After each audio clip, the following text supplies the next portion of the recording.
from northern Maine, and I am being joined by a cacophony of grackles and chickadees and next door neighbors, but I really wanted to take advantage of the outdoor light. I think it shows off the color and it just gives a much better picture, truer picture of what you're looking at. Plus I enjoy being outside. So, the woodpecker just showed up, so I don't want to forget about including him. I also have my eyes on my dogs. I have one who you can see just sleeping behind me here. Hi, buddy. And I have my other dog, Bella, who is having a bit of a wander. I don't know what that's about. I think she is mad that I'm not paying attention to her and her frisbee. So you may have to hear me holler for her. Bella, come!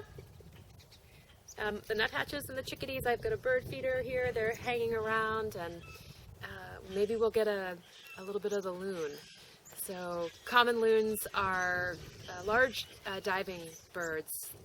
They have relocated. They're migratory, and they've relocated to our pond. I've seen two, which is a mate nesting pair. And literally the ice went out, I don't know, sometime in the night about a week ago, and we heard the loons. It was just crazy. They must have been hanging out. I don't know if I've talked about this before. They must have been hanging out at the outlet, and the ice tends to open up there because there's actually another feeder pond, so that's moving water. And so maybe they all of a sudden were like, it's open, and they were able to move further down the lake. And we also went out last night. Oh, those are just two ducks behind me, two mallards. We went out last night for a boat ride, and we found a fresh beaver lodge at the end. So I'll be keeping my eyes out for him. We have had otters in the past, but I haven't seen them in a few years. So I'm just going to sneak away and see if I can find my dog. So she's not over at my neighbor's. And I'll be right back. You can enjoy the bird. Here, Belle. Come over here. Come over here and lie down. Yeah, I'm talking to you, sweet pea. Lie down. Come on. Come on, Belle, come. All right, we're back in business. She is entertaining herself with duck poo, which is highly sought after. So when Mom is distracted, that's what we're doing. So no smooches for you. All right, we'll try to keep one eye on the dog and one foot in the podcast. So welcome if you are a new viewer, and welcome if you are a returning viewer. Thank you so much for taking the time to invest in the podcast. I hope you find the content enriching and valuable, and I hope that you feel it is something that you can comment on and that there is an exchange going on here. Although I'm feeling a little bit like today might be more reporting than exchanging. So we'll see. I am wrapping up grad school. For those of you who watched the last episode, I was preparing to take my comprehensive exams. I had to answer 4 questions and case studies, and I have since received the email that I passed all of them. I'm quite happy about that. And so wrapping up the semester mainly looks a lot like writing reports, which is not necessarily intellectually demanding as much as it is just time. I know what I need to say. It's literally a report. I don't have to do research. I don't have to go in and study and report verbatim anywhere, kind of like those questions. So Bella, come here. So that's just a matter of sitting down in front of the computer and doing it. That being said, I said this is Saturday morning, April 23rd, maybe. I had really wanted to devote the whole morning to projects and process, knowing that I need to get out and do my hike, and I have work to do, assignments due, and so I thought I'd spend the afternoon doing that, but I really just want to do projects and process all day. It's really hard. I have a lot of sewing things I want to get going, and I just don't have the capacity or the space to set up my sewing and just have it there. So I'm putting that on hold with a little bit of reluctance and woe. Come here, Bella. Come on. So in the meantime, I am satisfying myself with a few works in progress in knitting and a little bit of shopping for sewing, just to satisfy that creativity and planning piece. That's one of my favorite things in sewing to do. So let's get started. Today I'm going to be talking about finished objects, works in progress, acquisitions and discoveries, events, Shackleton, and a fond farewell. So I'm going to try not to blather on about some of these things, but they will kind of interweave together because of the nature of how it's evolved over the past 3 weeks. So I'll start with finished objects, since it's going to be part of my commentary for works in progress. And what I have finished here is the Scara Bray by Stephanie van der Linden. I know we're all very excited about this white sweater being off the needles.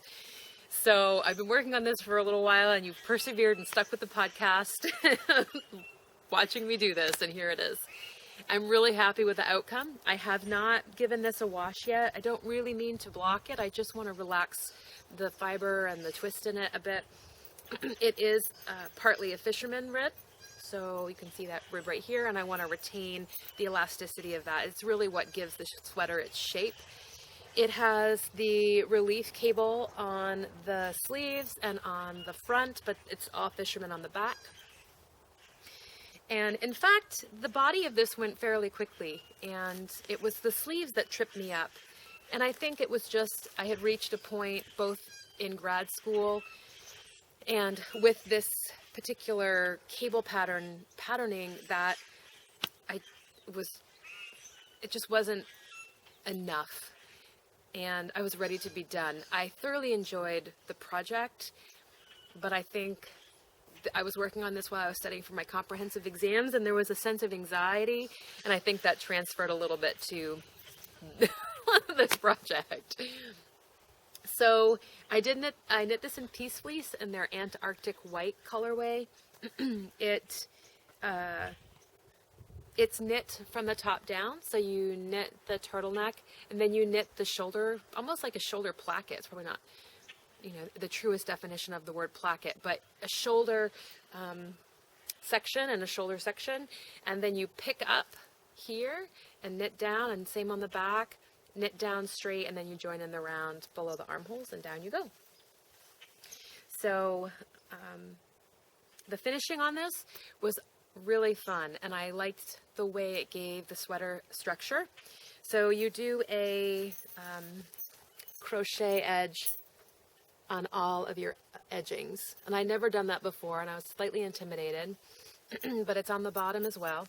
And I'm thinking that for some of the sweaters I've done, I may just go back and stabilize the cuffs, because I didn't do like a tubular cast on or etc. So it does add just a bit of stability and kind of just a smartness about it that looks like it's finished. So anyway, yeah, that is the sweater. I'm like kind of hesitant to stand up, but you can see how that fisherman rib does give it a bit of shaping. All right, so that's the finished object, which will play into works in progress and some decision making that happened there. I just heard the red squirrels. I'm kind of in their corridor, their seed corridor. So the squirrels who live on this side usually sneak around these rocks. The hawk was here this morning. We have a Cooper's hawk, which is a woodland hawk. They don't necessarily need to hunt in big open areas. They tend to be in kind of, what's the word I'm looking for? Oh, came and went. Anyway, so he's happy to hunt in the forested area, and so he's been hanging around the feeders. So anyway, they use these areas as cover, and I'm kind of right in that straight away to the seed on this side. And Coey, who is here, unfortunately, is probably part of the problem, and so they're not able to make their way. I don't know if you can see the chickadees coming down, but it's kind of nice to have them that close. So for works in progress, I am still plugging away on the Daybreak shawl. I am knitting this out of a 3-ply Cheviot from Bare Naked Knit Spot. I was part of their club. And also a 3-ply Romney Cotswold from Upton Yarns, who she curates her own yarn bases and dyes naturally with natural materials. She's a natural dyer. Bella, you need to come here. Come here. Come here. Now, come. Very hesitant. We're not doing anything quickly. Oh, we only just came a little ways. Come here. Come on. So I started off with a striped indigo gradient. I say gradient, there's only 2. I had bought 3, but the interplay of the indigo, the blues, you just didn't see enough of a difference between this first one and the next one. So I went to the next deepest blue. And then there's a nice chocolate brown, which is the natural. And then kind of a lighter, what's the word I want to use to describe that brown? It's kind of a gray brown. And it'll eventually end in this copper, which is walnut dyed. And I'm not so sure. I have a glare on what I can see, so hopefully that's focusing for you and giving you lots of great color. So the last will be this copper tone, and then I'll finish the border. I think is a garter stitch border. I will finish that with the white Cheviot. So this particular shawl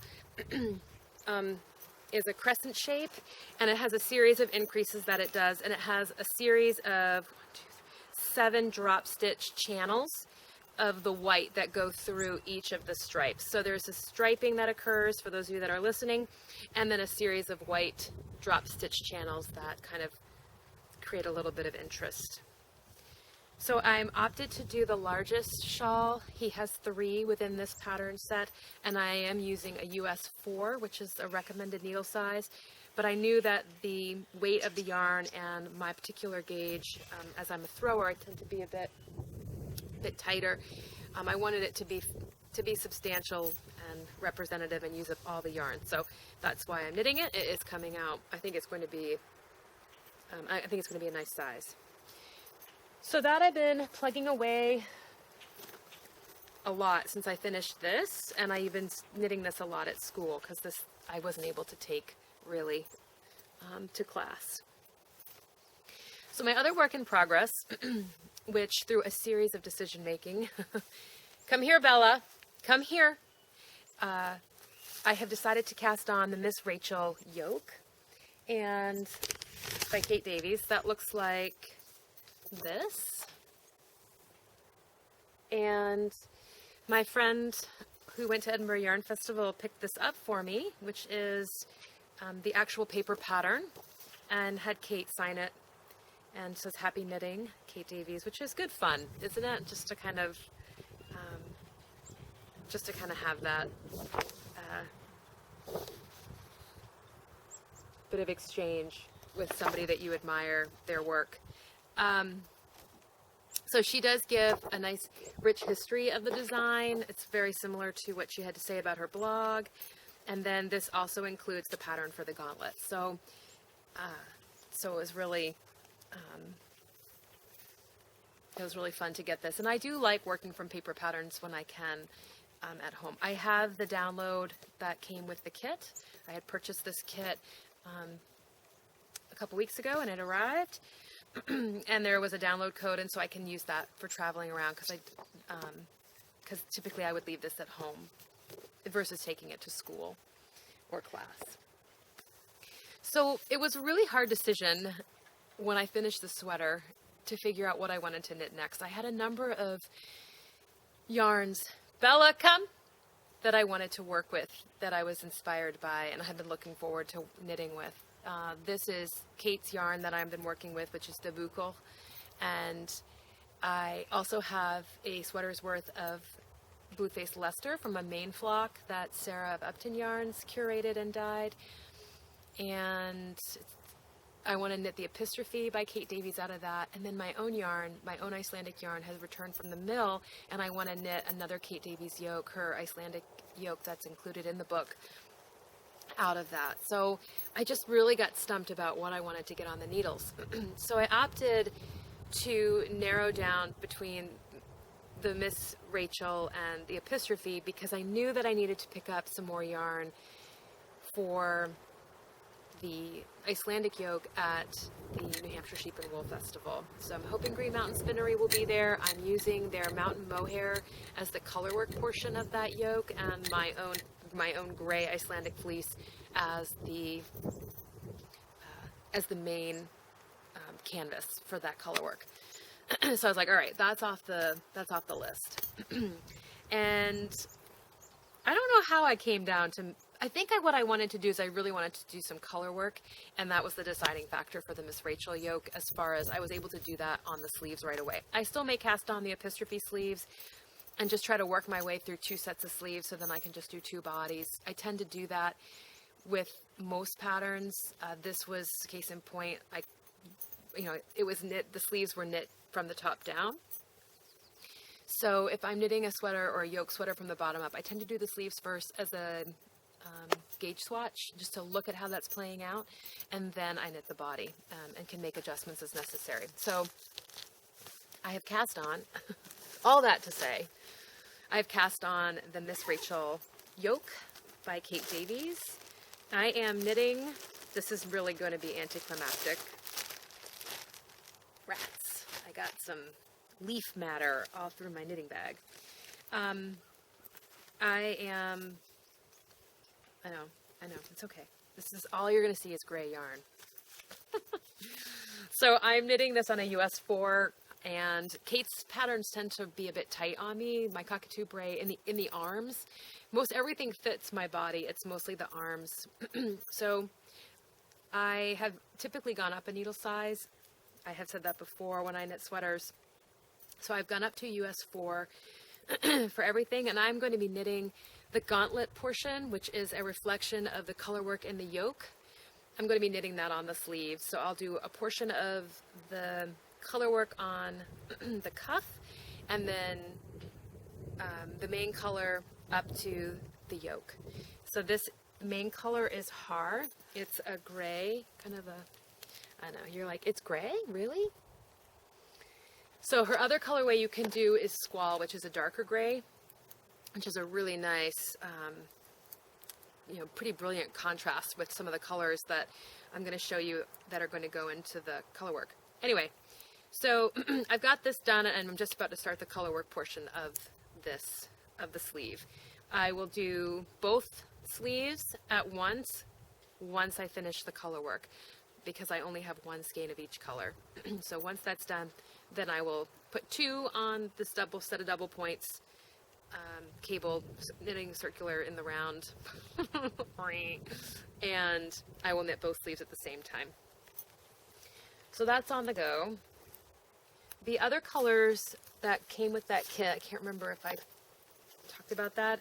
I just received it, or that it was coming, or this is Furs, and it's a really fun gold yellow. And I also have Header, which is a pretty raspberry pink. And this one didn't have the colorway name on it, but it is a cranberry red. And then I have Isla, which is a greeny, kind of a sea greeny, bluey green. And those will make up the colorwork portion, as well as Squall, which is a deep charcoal gray.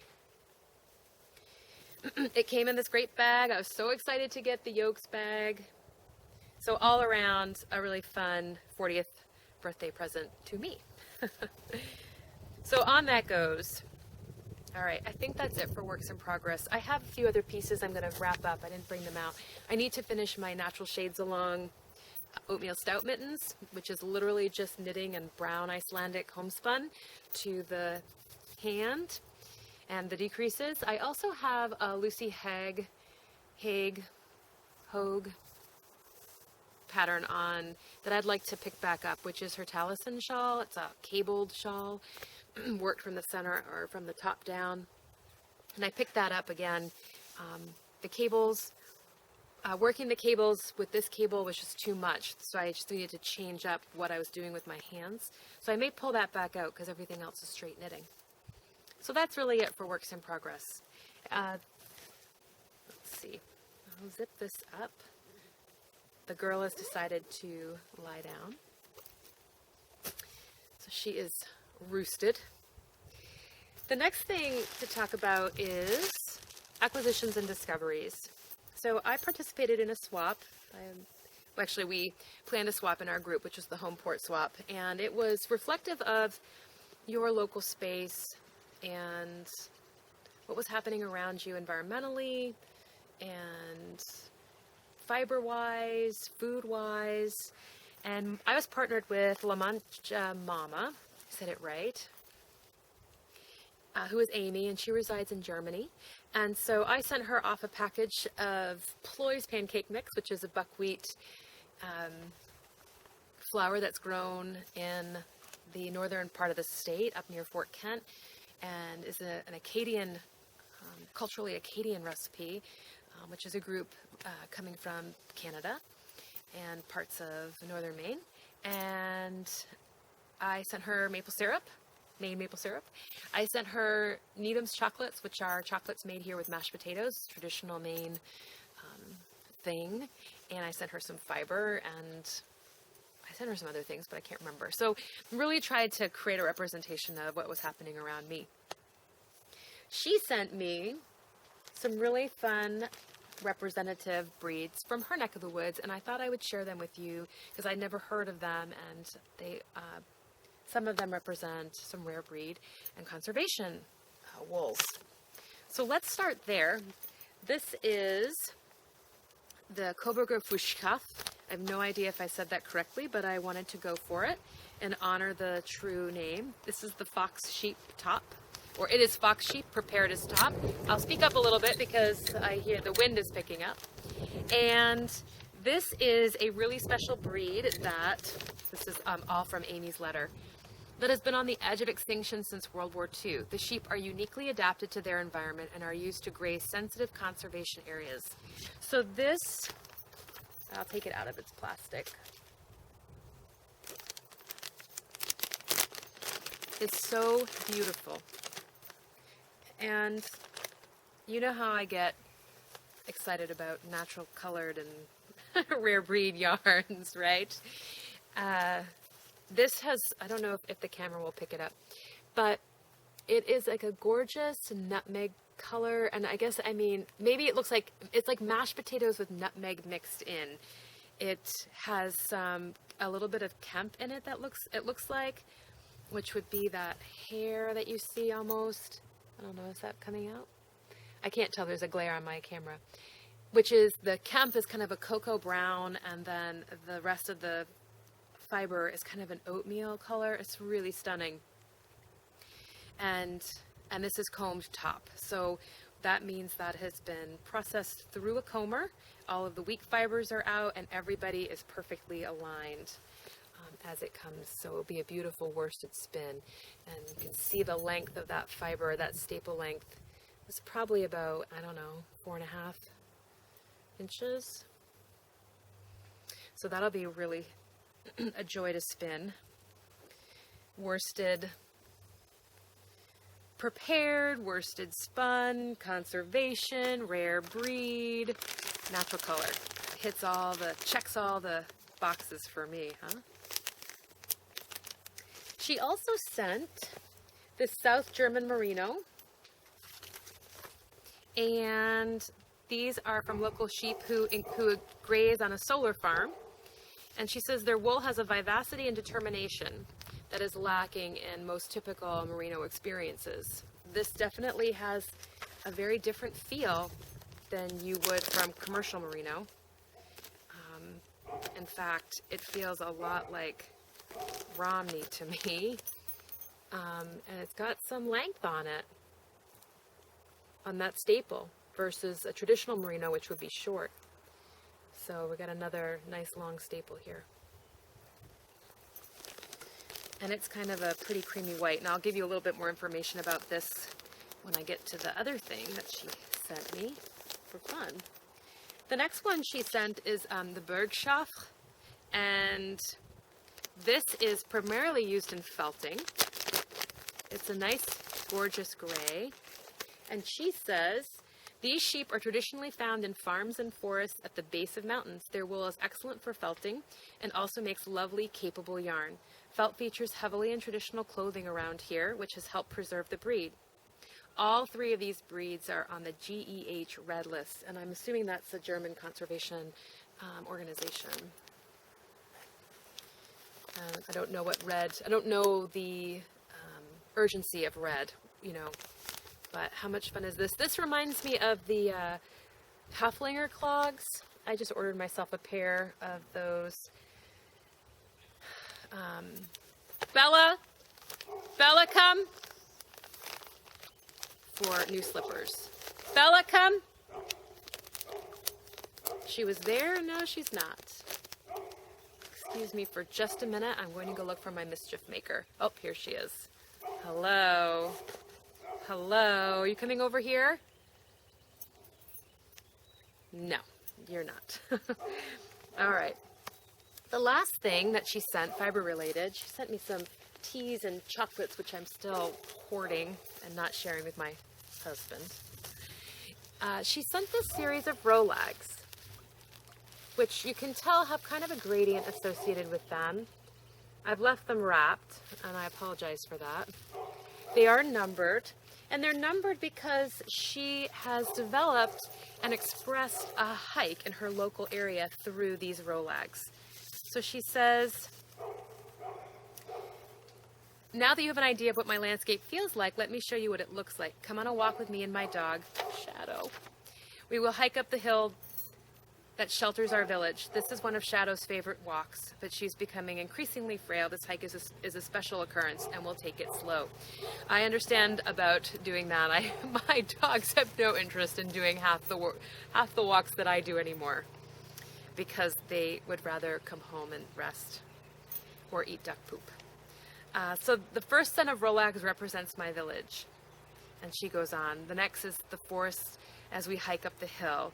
We emerge above the tree line. And so the whole thing is just a really interesting way of bringing someone in to a local space through color and texture. And I don't know, I was just really touched by the thoughtfulness of this project and process. And I thought that those of you out there who are inspired by this, it would be a really fun conversation and discussion to have and see what people did, even if it wasn't a swap. But you know, this is a Rolag representative of my favorite walk, or my house, or my village, or the city that I live in, and you know, from day to night. I just thought this was so endearing and so exciting. So I thought will be something fun to spin. Now, she was very thoughtful, and she sent me the merino to spin as perhaps as a ply to go with some of these Rolags, or as a stripe, so I can knit some striped mittens as part of our walk.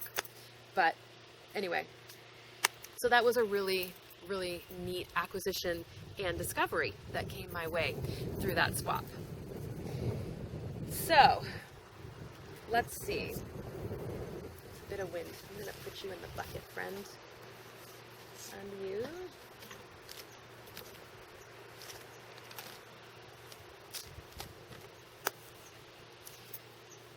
I have... Alright, so I'm going to do Shackleton separate.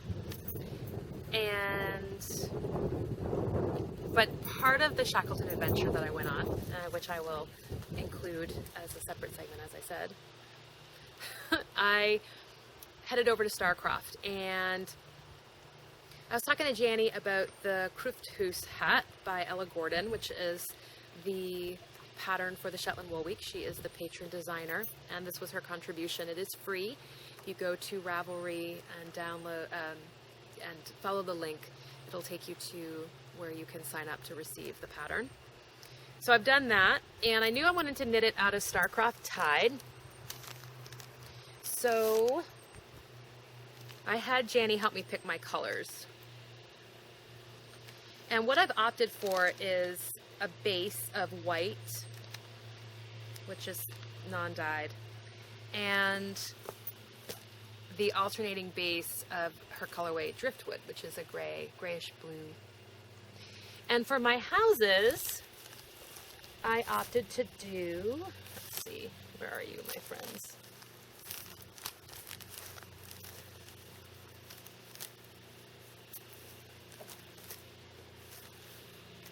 Let's see what I've done here. I'm going to do a row of green houses. So I've got dark green and then kind of a lighter green, like a mint. And then I have a dark cobalt blue and a light blue first. And then I'm going to do the roofs in the pinecone brown. So I'm really excited to cast this colorway on. And here everybody is in the Tide. I knit the cockatoo bray out of Tide. This yarn performs very much like Jameson Smith and has a real durability to it and a beautiful bloom once it gets blocked. I love that cockatoo bray. I've been wearing it quite a bit. I've not seen any pilling, and so this is a traditional woolen spun, and it's a 2-ply, so it behaves very much like that Shetland, like the Shetland yarns. So if you're looking for something local with a little bit of wild island flair, then I would recommend the Tide for you. You can find that on Janny's website, and which is Starcraft Fiber. We'll see how this goes. So yeah, I'd like to get this and just have that on the needles and out there for fun. So obviously the color work, I've moved from cables to color work. So that's an acquisition that I brought home. I also, as part of the I can't sew right now, but I would like to story, I've picked up some patterns. I called Clementine, which is my local fabric shop. It's located in Rockland, and if you know anything about Maine geography, you'll know that local then would be about 2.5 hours for me to get there. So I called Leah, who's the owner, and I've asked her if she has certain things in stock that I'm looking for and if she can pull things together for me. She does a great job matching fabrics, and I bought some Birch Organics jersey cotton from her to do some Alabama Shannon work, and I also picked up the washi dress made by Ray, which I have plans to put sleeves on. We shall see. And I picked up 100 Acts of Sewing Sonia Phillip dress number 2, which I have some linen that I would like to work with on that, and some contrasting fabric for what I'm thinking of doing is contrasting fabric on the bottom of the dress and perhaps the pockets and the bias, but I don't know. So speaking of that and changing up patterns and working with patterns and developing my own, I treated myself to Cal Patch's book, Design It Yourself Clothes, which is a really nice compendium of patterns and how to design your own patterns, the measurements you need to do that, the directions on how to put them together, recommendations for tools, etc. So I'm really excited about this, because while I'm not necessarily going to be drafting all of my own clothing, I would like the ability to alter it or cut it up so I can do different patterns and different fabrics in different places. And I think that this book will be helpful in understanding construction and creating fit within my own pattern, or potentially within a commercial pattern. I also picked up from Ellen Mason her new pattern, which is the Anne Carolyn smock. I really liked the way this is laid out. It has like a raglan sleeve, and she gives you lots of different ways of putting together fabrics. So you can change the yoke, you can change the sleeves, you can do dress length, tunic length, shirt length. And on the back, the measurements and fabric required, she gives you the total for each garment, but she also breaks it down for separate pieces. So if you wanted to do something different for the sleeves, different for the yoke, you need a quarter, yard for this and a half a yard for that. So I like that she broke that down, and that makes it so much easier to kind of just play with scraps and use up or buy fabric economically. So if you just want a little bit of this piece, then you know that you only need a quarter yard to do the yoke on the smock. So I was really excited to get this.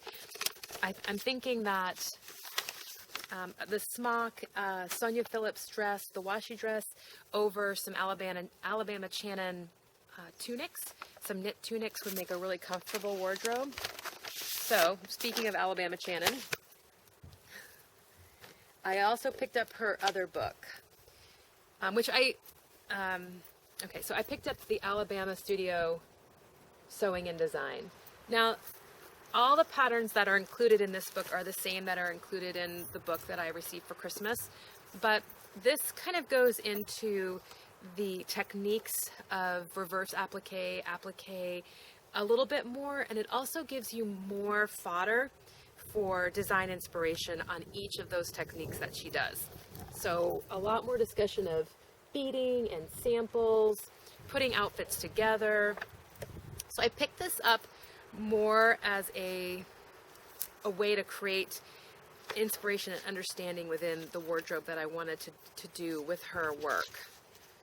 And I just wanted to find an example of, so this particular outfit here, I just wanted to have that visual, which is which is a way of putting techniques together. So this is the fitted dress over the mid-length skirt.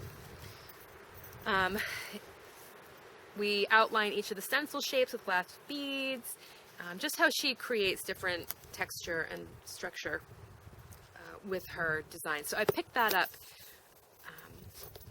just as a complementary element to what I already have. This actually does come with the paper patterns for the t-shirt, the bolero, the camisole dress, the fitted dress, and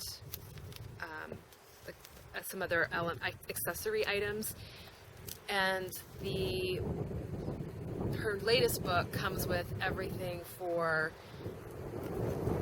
that, and I think that's it. Excuse me, some A-line tunics are in the other book. So I definitely appreciate a little bit of paper pattern stuff going on. I had ordered the Oliver and S sleepover pajamas for the kind of 7 to 12-year-old sizes, and I ordered that as a digital download. I couldn't find it as paper. I called Leah. I looked at Alewives. I looked at some other dealers here in Maine. I couldn't find it, so I think they discontinued it as a paper pattern. And it's just turned out to be a real fuss, and 69 pages to print, and so I'm a little bit frustrated with that. But I think I will end up persevering, I know, but I'll have to capitalize on sending it to my mom and printing it there, and then you have to tape it all together, and so I'm just not digging that right now. The last thing I'm going to talk about while I'm outside, because I will be putting together the Shackleton piece, is the actual Shackleton yarn.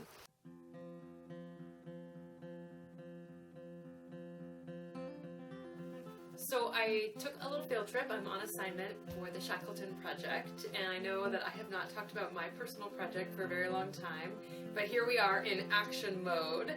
I teamed up with Janny of Starcroft Fiber Mill to design my own yarn for the Kate Davies pattern Frost at Midnight, because I couldn't find a yarn that just really spoke to me and I wanted to use for that. That was fine enough. And Jenny was like, well, why don't you design your own yarn? So here I am. I'm using the Flat Island fleeces that are gray. Flat Island, right, Jenny? Jenny's behind the camera.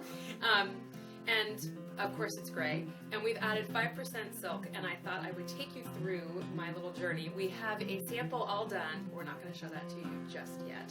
This yarn will be available. I'll have a specific release date and a specific run, and so I will make sure that you know when that is. If you'd like to have your own piece of the Shackleton along in yarn, and your own piece of the real mane, the wild mane, and you can see the process that we went through to get that design done. So we'll start with the washing. We're having so much fun in the mill today, but I wanted to just start with the real basic process. Those of you know that fleeces come off sheep, and they have lanolin and swint in them and dust, and they need to be skirted and washed, and that's this process right here. And Janny and I both are lovers of raw fleece smell, so we actually are surrounded by it right now. But really, at the end of the day, you probably ought to get some of the dirt out, as you just saw in this particular tub. So there's 3 tubs, and we have 3 different stations of washing, and then these are all recycled back again. So what we'll end with a final rinse here, we'll begin our washing, which would actually end up looking like this. So we're trying to maintain as much resource management as we can within the mill. So first wash, set, soak all hot water, and second wash, and then our final wash is happening here.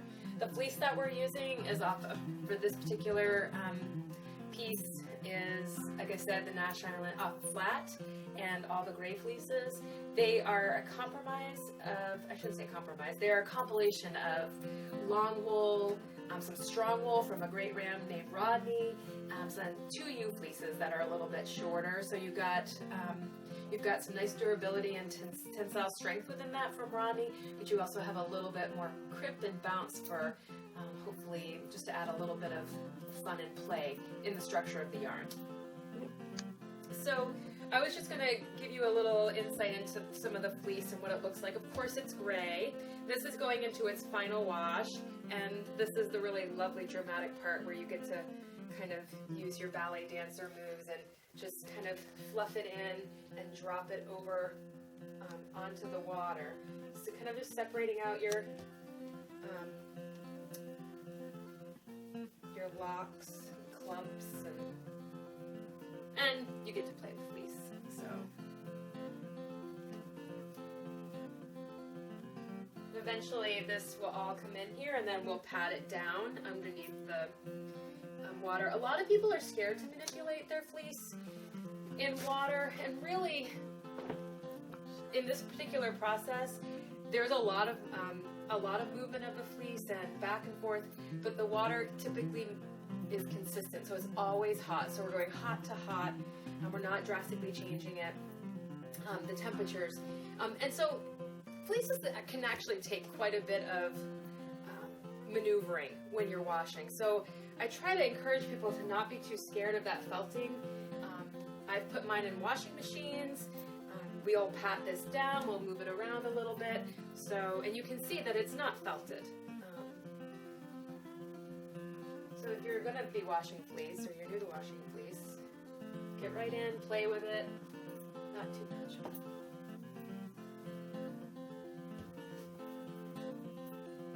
And of course some fleeces felt faster than others. This particular fleece is going to be for Janny Shackleton, as that's already how I say that. It's going to be turned into a 5-ply Gansey style yarn. Alright, every last bit counts. Oh, that feels good. You can see, I mean, I'm not being particularly fussy with it. I'm giving it, and this water's really hot, so you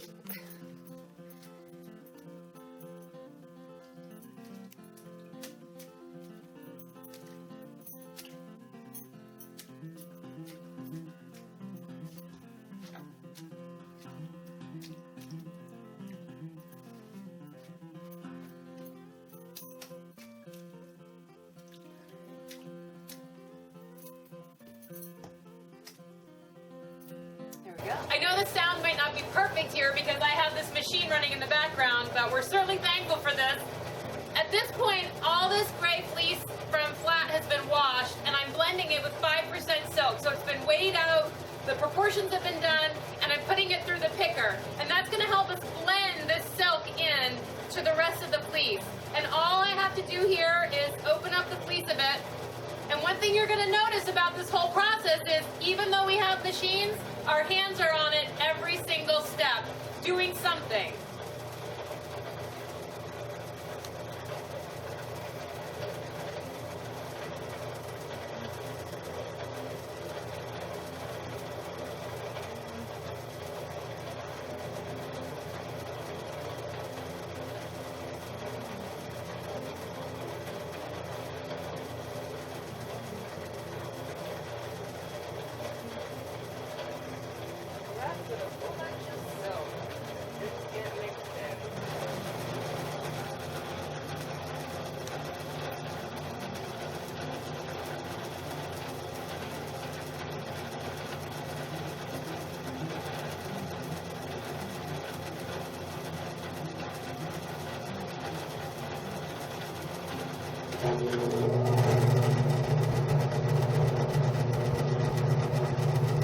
So I know many of you understand the processing of wool, that from opening up the fleece and washing the fleece, it now needs to be somehow put into a form for spinning. Whether you're going to hand spin it, you can comb it, but we're going to card it. And so it basically needs to be put on this conveyor belt, which we'll do. And again, you can see I'm spending some time on my prep. This is going to make a big difference even when I get to the spinner. So every single step, I'm opening up that fleece, I'm creating a type of roving that I want to come off so that, again, at the spinner, I don't have to futz around too much with what's going to happen on my settings there. So you can see that it's still a pretty labor-intensive process. But I love the way this gray, and you can see there's even some beautiful dark bits that are going in there. So I already have some heading through. It's going to go through this series of drums, basically that idea of a drum carder, and it's going to come out the other end as roving. So that's what this is right here. This is called roving, and it comes off the machine that way, so it's ready for the next step. So let's turn it on and see what happens.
So the next step, we talked about carding, and now we're going to get ready to put this on the spinner. This is a drafting machine, and it's taking the slimer that came off the, or the roving that came off the carder, and it's going to put it through here, and it's actually drafting it out to a certain mathematical formula, secret squirrel style.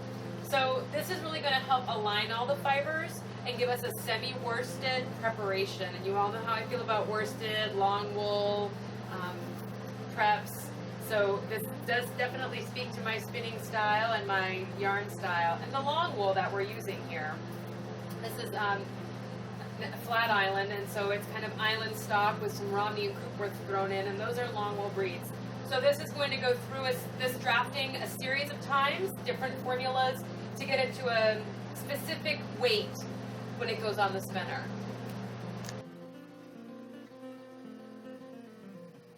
So the key here is that you don't want any of these to break. So your job is to both watch that all of this is going in and pulling out of the buckets, and also to rotate the buckets to keep the roving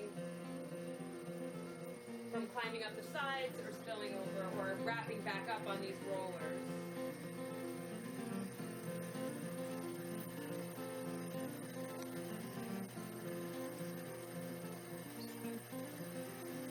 There is no setting and forgetting.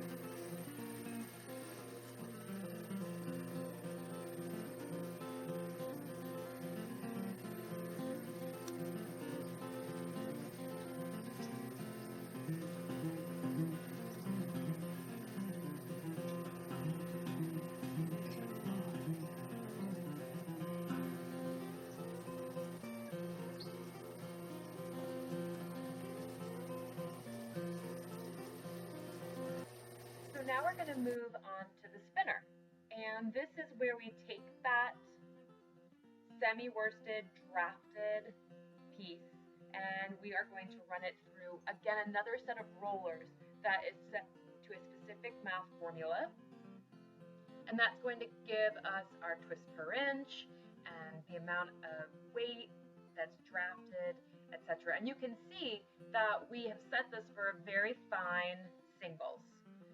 And if you come to the back, you're going to notice that that's where those buckets of that drafting went. So everything is coming up, feeding through, and that is how we are spinning the singles.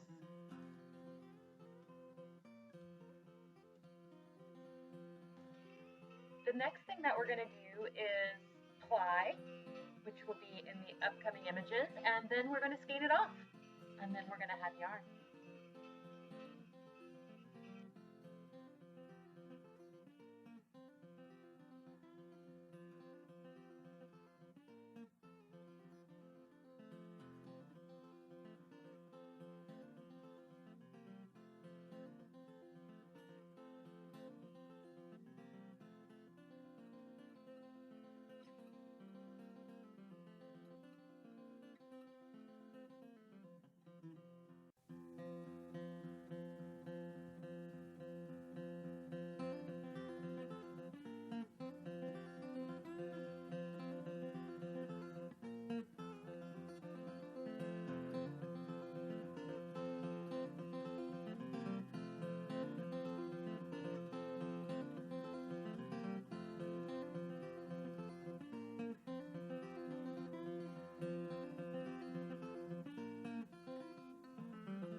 At this point, you'll have seen the process.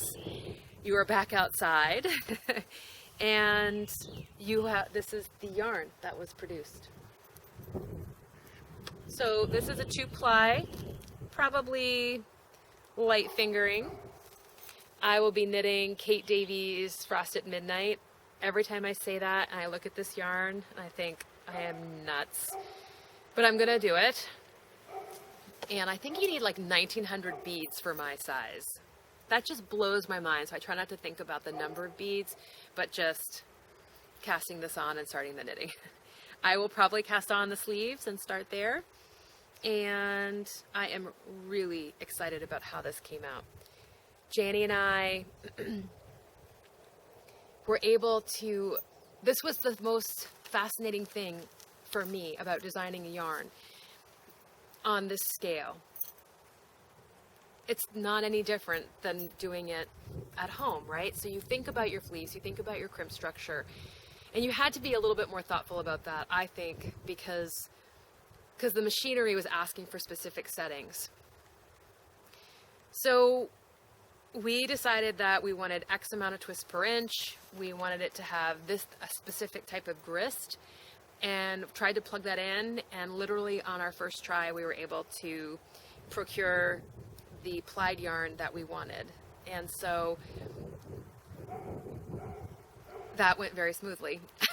There were other pieces that did not. Now, the spinning machine was not as happy as perhaps it could have been with our decision making, but Janie is going to persevere, as will I. I will be hopefully heading back over this summer to put more of this together, and we will be releasing this for public purchase, and so that will be exciting. And this is a limited edition, and if you are interested, you can certainly contact myself or Janie, and we will be giving you more information about notification as we get closer. I don't know where I was, but the camera card was full. So I think I was just going to wrap up talking a little about this yarn. I have done a couple voiceovers about the process in the previous segment, so hopefully that was interesting. The Shackleton thread continues to be a great dialogue. I haven't been able to participate as much as I would like, and hopefully I'll be able to make some time to do that in the upcoming week. But for those of you just joining us, the Shackleton is about your epic project, and we're using Ernest Shackleton, the Antarctic explorer, to invigorate our own adventure and risk-taking, and know that we're going to come back alive. That entire crew was lost for over 18 months, and no one perished. Shackleton brought everybody home, and I say that because I do believe his leadership and decision-making and his identification of excellent and elite crew members played into that. So I don't remember where I was going with that. I think I was just giving Ernest his due, as I should all of the members of that expedition, and how they were able to mentally make it through all together. So if you would care to join us, you're welcome to. It's been going on. It continues to move forward. We are locked in the ice, but we still have the endurance. That's what Shackleton would be experiencing about this time, and we will talk more about what happens to him in May. That's the woodpecker. You hear it? I think that's a hairy. Hairies are a larger woodpecker, and they're black and white. The males have a red flash on the back of their head. So I have my suet feeder open and available for them. We had a flicker here about a week ago, which was very exciting. Flickers are the type of, they're in the woodpecker family, and they have beautiful golden tawny coloring and a big white spot on their tail. When they take off, you typically can tell it's a flicker because of that. We see them on the sides of the roads a lot, digging in the dirt for ants, and I've never ever seen one. I've had one yellow-bellied sapsucker, a yearling here, and that one flicker, and after that, that's it. We've had pileatids and downies and hairy woodpeckers, but that was a real moment for us here on the pond. So anyway, I just can't stop loving this Shackleton base. For those, I should probably give you a little bit more information, but it is flat island fleeces off the coast of Maine, wild Maine sheep, representative of the fiber story that's happening here in Maine. And I've heard, there's a lot of fiber stories that come out on the national scale, international scale about Maine. A couple Maine companies come to mind. But when I think about the Maine fiber story and the work that's being done in the state, this is one of the representative producers that I think tells a really good story. Yeah, I'm thinking of like Swan's Island. They like to use the main story, I think. And that gorgeous picture by Peter Ralston on their yarn label and all of those things they like to capitalize on about Maine. But I don't believe that their story is representative of what's happening in this community. And if you're looking to touch the kind of just really vibrant and diverse work that's happening, I would recommend heading over to One Lupin Fiber Arts. She has a Maine yarn club, and she has procured specific fleeces from Maine farms and has had them spun up and at a Maine micro mill, which is the Aroostook Fiber Company, Aroostook Fiber Mill. So everything is happening here in Maine. It's curated by a Maine business, grown by Maine producers, and spun by a Maine mill, and very thoughtful, hands-on. I believe Jody's been to all of the shearing, selected all of her fleeces, and has thought about those fleeces and what they should be spun into. So I would encourage you to go over to her website.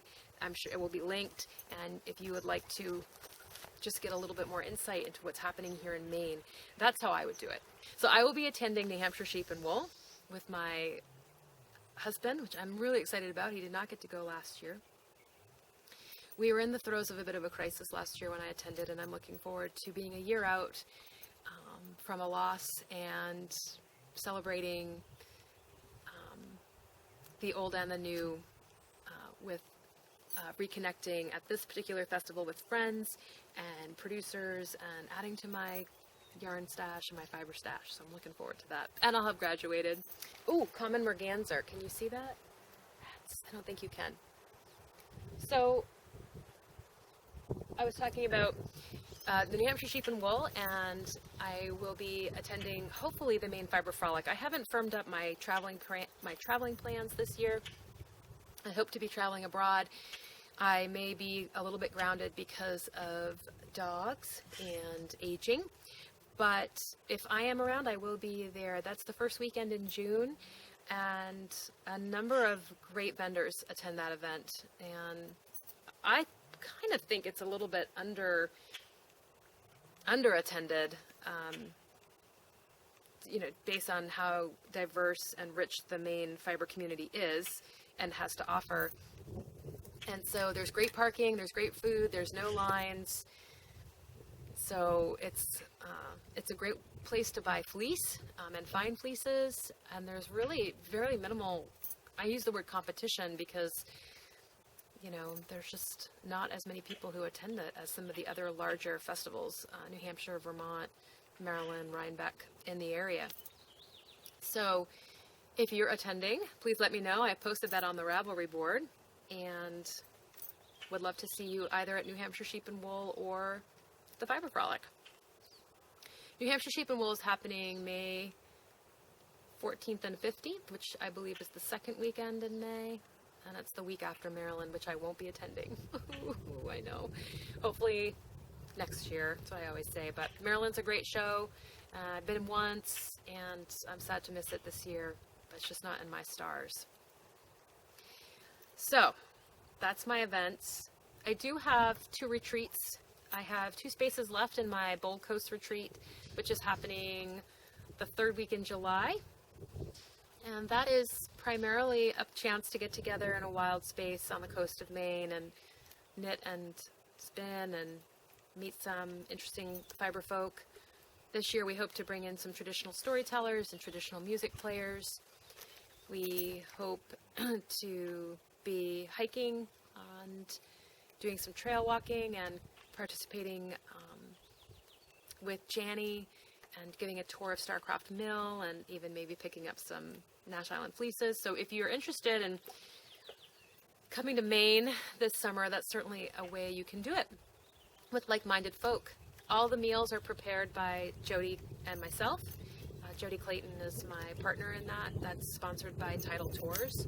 We prepare all the food, and so, yeah, and it's gorgeous. We have a house right on the water. in Machiasport, Maine.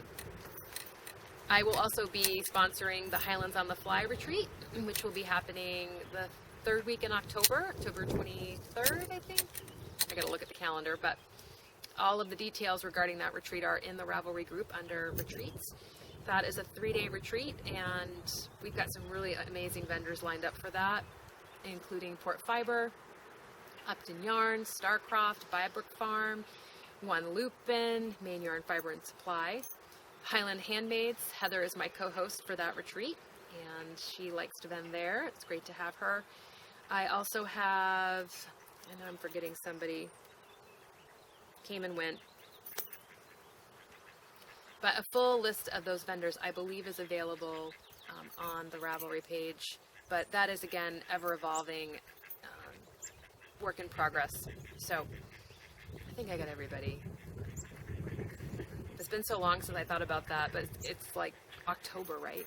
So again, another great way to enjoy Maine. That happens right up the road here in T2R9, Township 2, Range 9. Actually, it happens on Millinocket Lake in northern Maine with gorgeous views of Katahdin, which is the northern terminus of the Appalachian Trail. And in October, it's chilly and the leaves are changing and we have fires outside and sometimes it snows, and we offer workshops, or you don't have to do workshops, and so great food and great accommodation. With that, I think I'll bid you a fond farewell, and wherever you travel, I hope you return safe, and I can't remember my tagline. May all your travels include